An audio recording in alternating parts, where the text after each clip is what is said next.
Good morning, students. We are going to study about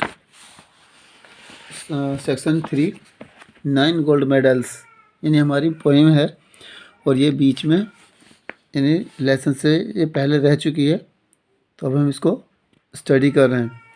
तो the poem 9 gold medals is about true sportsmanship. यानी खेल को sportsmanship बोलते हैं, यानी खेल को खेल की भावना, यानी खेल भावना को बोलते हैं स्पोर्ट्समैनशिप को। ठीक है, यानी एक ऐसी पोएम है जिसमें स्पोर्ट्समैनशिप को दर्शाया गया है, यानी इसको बताया गया है, इसको मेंशन इसमें किया गया है। तो अब हम इसको स्टडी करेंगे और इसको आगे वो on the final day the 9 contest are declared winners. यानी जो इसमें 9 मेंबर्स जो पार्टिसिपेट करते हैं वो सारे वो विनर्स अनाउंस किए जाते हैं, डिक्लेयर किए जाते हैं। See how this happens. और अब हम देखते हैं कि ये किस तरह से ये घटना घटती है। ठीक है, तो first of all the athletes बोलते हैं runner had come from all over the country. यानी वो जो स्पेशल ओलंपिक्स जो गेम ऑर्गेनाइज किया गया था उसमें सारे ऑल ओवर कंट्री से सारे जो एथलीट्स थे, रनर्स थे, उसमें पार्टिसिपेट करने के लिए वहाँ पर पहुँचते हैं। To run for the gold, यानी कुछ आए थे, यानी वो सारे आए थे। गोल्ड बोलते हैं गोल्ड मेडल, यानी सोने का तमगा। फॉर सिल्वर, चांदी का, और ब्रॉन्ज, तांबे का। यानी जो वहाँ पर आए थे सोने का मेडल, सिल्वर का मेडल और ब्रॉन्ज मेडल, यानी वो दांव पर थे, यानी उनको मिलने वाला था जो प्राइज मनी था। Many weeks and months of training, यानी उन्होंने काफ़ी सप्ताह और कई महीनों तक ट्रेनिंग की थी। All coming down to these games, यानी ये जो गेम्स थे जिनमें वो पार्टिसिपेट करने वाले थे उनकी तैयारी के लिए उन्होंने काफ़ी मेहनत मशक्क़त की थी। द स्पेक्टेटर्स बोलते हैं वॉचर, यानी जो देखने वाले होते हैं। गैदर्ड, इकट्ठा होना, यानी वो सारे इकट्ठे हुए। The spectators gather around the old field, यानी जो पुराना जो मैदान था उसमें चारों ओर वो इकट्ठा हो जाते हैं, यानी जो देखने वाले होते हैं दर्शक। To cheer on all the young women and man, यानी और वो जितने भी मर्द और औरत जवान थे वो सारे वहाँ खुशी का माहौल क्रिएट किया हुआ था, यानी वो सारे यानी आनंद उठा रहे थे। The final event of the day was approaching, यानी उस दिन का जो फाइनल इवेंट्स था वो आ चुका था। अप्रोचिंग बोलते हैं मतलब थोड़ा ही दूर था, यानी वो आने वाला था। Excitement give you high to begin, यानी जो एक्साइटमेंट बोलते हैं उत्तेजना, यानी जैसे किसी भी चीज़ को जब आदमी बहुत ज़्यादा देर से इंतज़ार करता है तो उसका जो पास आता है, जो इंतज़ार ख़त्म होता है, तो जो उसमें एक्साइटमेंट होती है यानी किसी चीज़ को देखने की या पाने की, वो एकदम चरम सीमा पर होती है। ग्रीव हाई टू बिगिन, यानी बहुत ही ज़्यादा ऊंची हो गई, यानी कहने का मतलब है कि वो बहुत ही ज़्यादा एक्साइटेड दृश्य था। The blocks were all lined up, यानी जो ब्लॉक्स बोलते हैं जो जगह जहाँ पर वो जो रनर्स थे, दौड़ने वाले थे, वो एकदम लाइन अप, यानी उनमें लाइन खींची गई थी। For those who would use them, यानी उनके लिए जो उनको यूज़ करने वाले थे, यानी जो उनमें रनर थे, यानी वो जो एथलीट्स थे उसमें भाग लेने वाले थे। द 100 यार्ड्स डैश, यानी लगभग सैकड़ों यार्ड्स का जो मैदान था या फिर वो जगह थी जहाँ पर वो भागने वाले थे।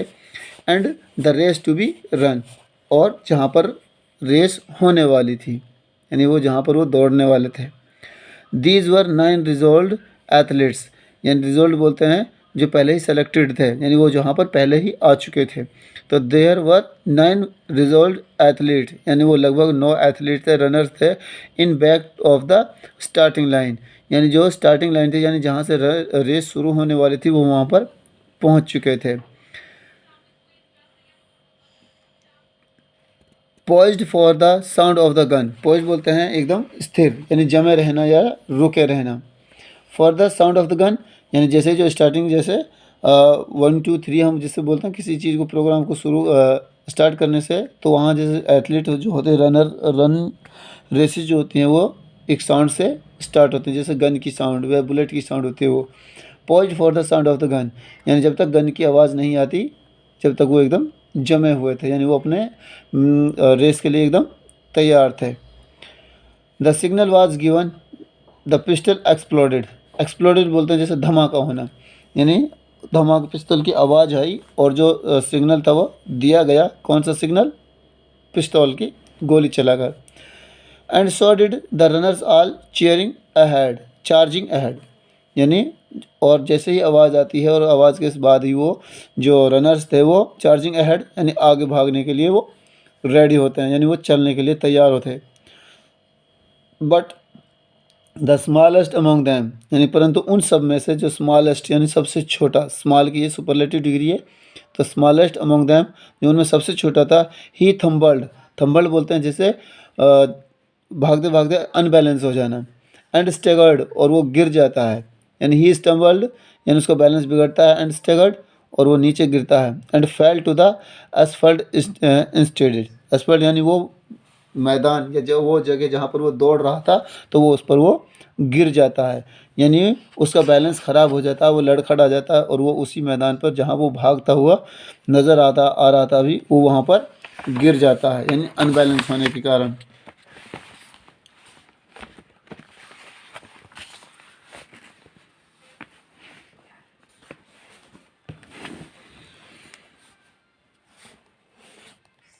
He gave out a cry in frustration and the anguish, यानी he gave out a cry in frustration, frustration बोलते हैं जैसे गुस्से में, यानी वो जैसे वो गिर जाता है तो गुस्से में वो एक जोरदार चिल्लाहट निकालता है, यानी वो ऐसा जैसे कोई सदमा लगता है कि कोई चीज़ हाथ आते आते रह जाती है। एंड एग्निश, गुस्से में, यानी वो गुस्से में थोड़ा सा चिल्लाता है और ज़ोर से आवाज़ निकालता है। हिज ड्रीम्स, उसके सपने, एंड हिज एफर्ट्स, और उसकी जो कोशिशें थी, all dust in the dirt, यानी वो सारे धूल में मिल गई। डस्ट बोलते जैसे यानी एकदम तितर बितर हो जाना, या उसकी जो सारी जो कोशिशें थी या जो उन्होंने ट्रेनिंग की थी वो सब बेकार हो गई। इन द डर्ट कहते हैं ना कि हर चीज़ धूल में मिल गई। But as I am standing here telling his story, this story, और उसके बाद वो क्या बोलता है? बट एज यानी जैसे कि वो पहले निश्चित था, आई एम स्टैंडिंग, मैं खड़ा रहा, हियर टेलिंग दिस स्टोरी, यानी वो कहता है कि मैं यहाँ पर खड़ा रहूँगा इस कहानी को बताने के लिए कि भाई मेरे साथ क्या हुआ था। The same goes for what next accrued, यानी और वो इस मकसद से वहाँ खड़ा था कि अगले ही पल क्या होने वाला था, यानी क्या हालात पैदा होने वाले थे। The 8 other runners pulled up on their heels, यानी जो ये 9 थे तो ये गिर चुका था एक उनमें से, तो जो 8 बाकी बचे हुए थे runners, pulled up on their heels, यानी pulled up on their heels का मतलब वो अपनी पूरी ताकत के साथ वहाँ से एक दूसरे को पछाड़ने के लिए, उसको हराने के लिए वो भाग रहे थे।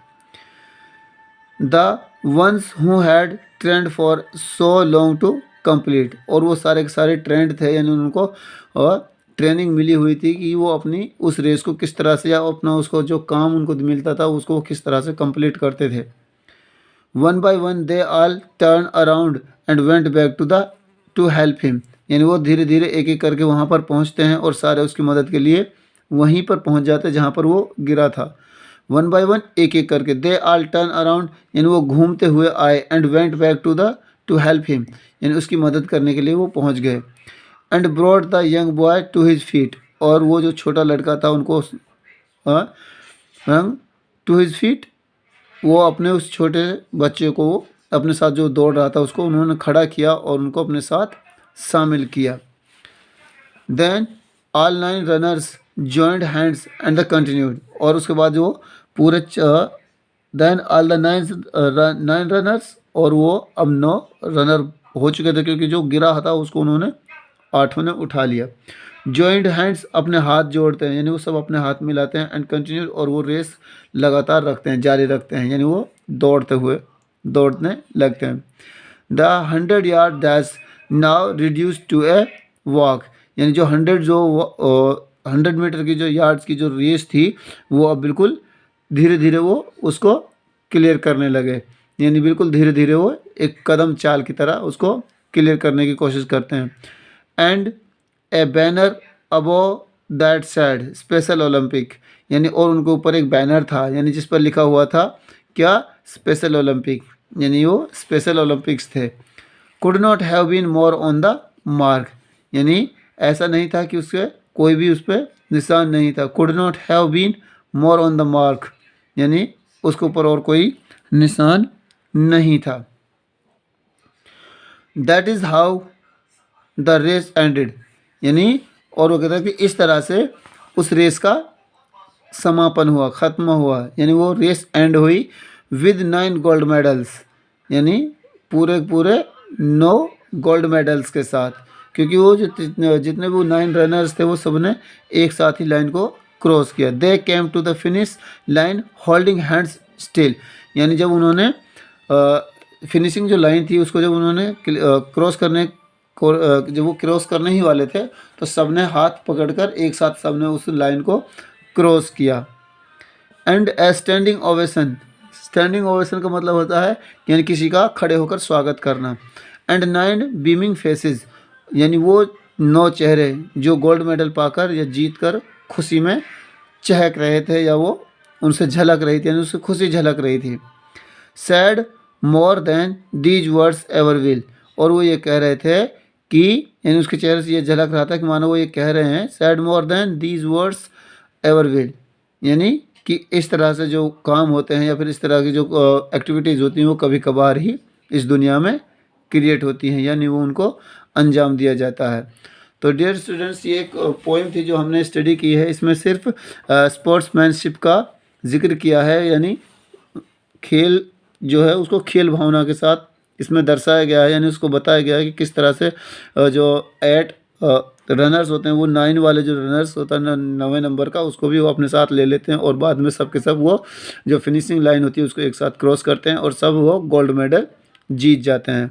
ठीक है, तो डियर स्टूडेंट्स, यहाँ हमने अपनी जो इसका जो वो पोइट है वो है डेविड रॉथ।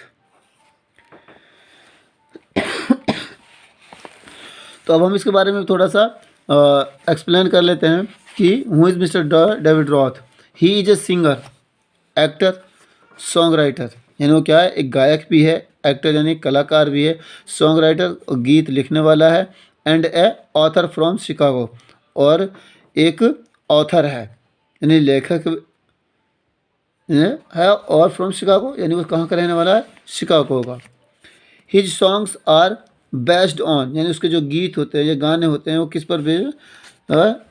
किस पर आधारित होते हैं कि सेंसिटिव इश्यूज, यानी जो भावात्मक मुद्दे होते हैं उन पर उसके सारे जो सॉन्ग्स हैं वो आधारित होते हैं। Some of his famous songs include, यानी उनके कुछ फेमस सॉन्ग्स में से include earth and the manual, ये गार्सिया, यानी उसके गानों में से एक गाना ये भी था अर्थ एंड द मैनुअल गार्सिया, ये उसकी एक गानों में से फेमस गाना है।